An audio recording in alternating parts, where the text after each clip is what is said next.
Daniel Armbruster is the lead singer, and he also happens to be a huge hockey fan.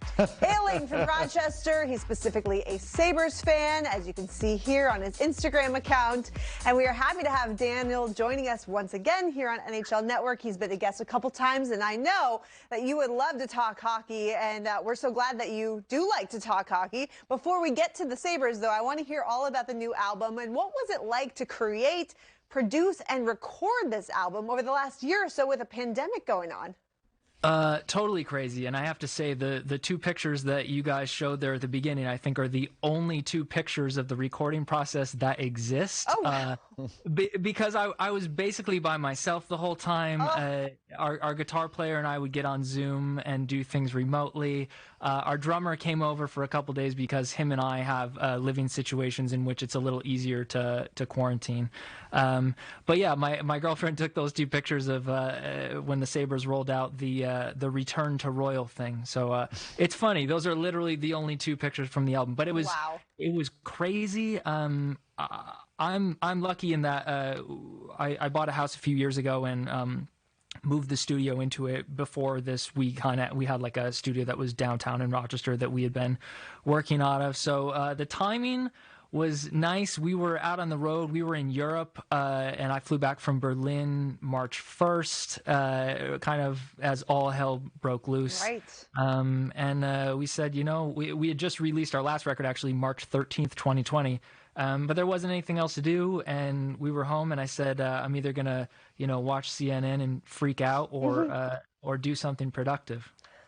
Daniel, let me ask you this. What is it like to collaborate musically via Zoom? Because we got to figure out how to do shows and different things in that way. What is it like to collaborate, as I say, musically like this?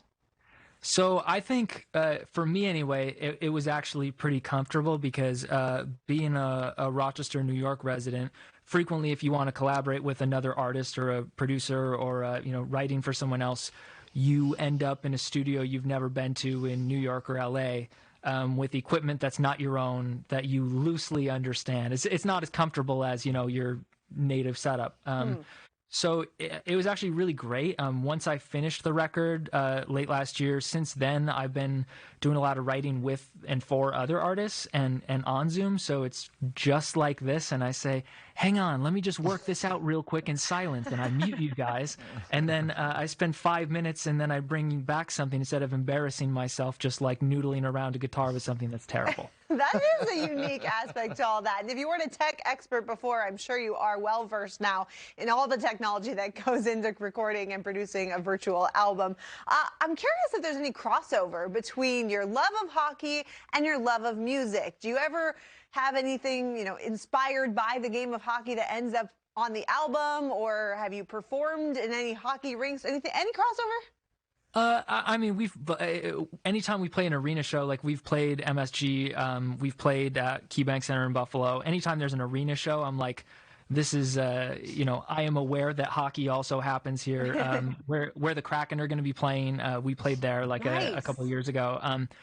But as far as inspiring lyrics or anything, I remember the Zambonis as a kid, and I didn't want to be pegged as the Zambonis too. So there's not really any overlap. I kind of think of them as very opposite things, where like being an artist is like digging inside yourself and pulling out your feelings, right? It's like a very like introspective process, and hockey is something I can't do, where it's just beamed into my face and I'm like, it's so impressive that Connor McDavid can skate that fast because I can't even stand on ice skates.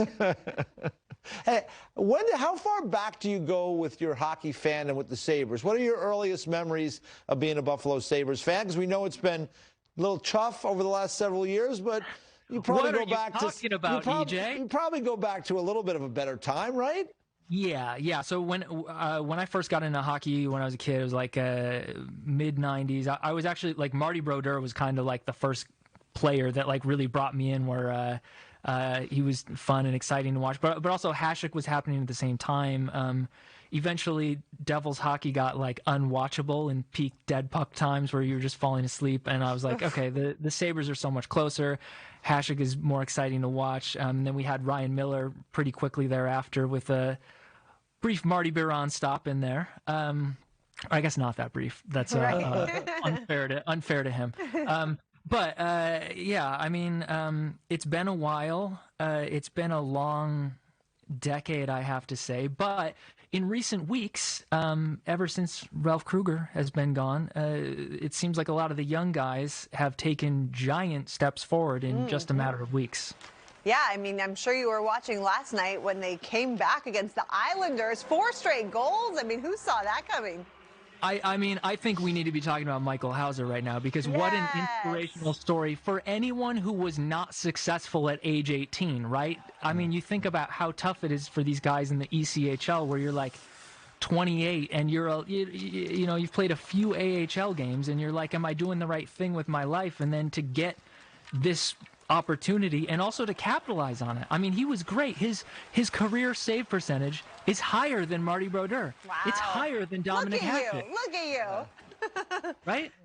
You're absolutely right. He's got the numbers. You got the numbers. For one game, he's got the numbers. I am cherry picking. I am cherry picking my data. Yeah. Hey, you've brought up a lot of goaltenders. Are you drawn to that position? It seems like you are.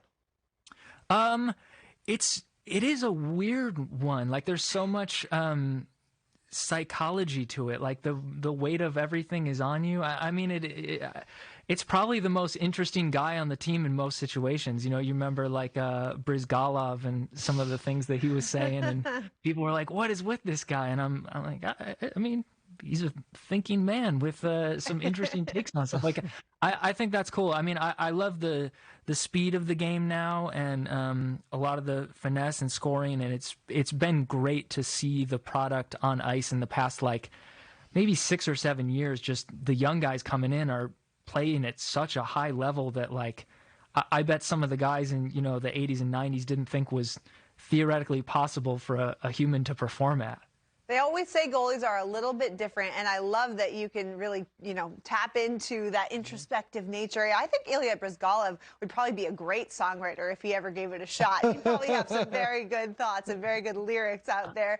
Before we let you go, Daniel, what's your take on the Stanley Cup playoff picture right now, and who's your favorite to win it all? I got to go with Colorado right now. I said this on the last interview, but I'm pleased to announce that I am the champion of my fantasy hockey league this year. Congratulations. And, thank you so much. Everyone else watching who I beat, I look forward to crushing you again next year. But Nathan McKinnon and Cal McCarr were such an important part of my team. Okay, so you're a fan now. Yeah, and their importance on my team, I trust, will translate to the real world, and they'll do it. That's a fantastic pick. Thank you so much for the time, Daniel, and the insight as our guest analyst here on NHL Network. Thanks for having me, guys. I appreciate it.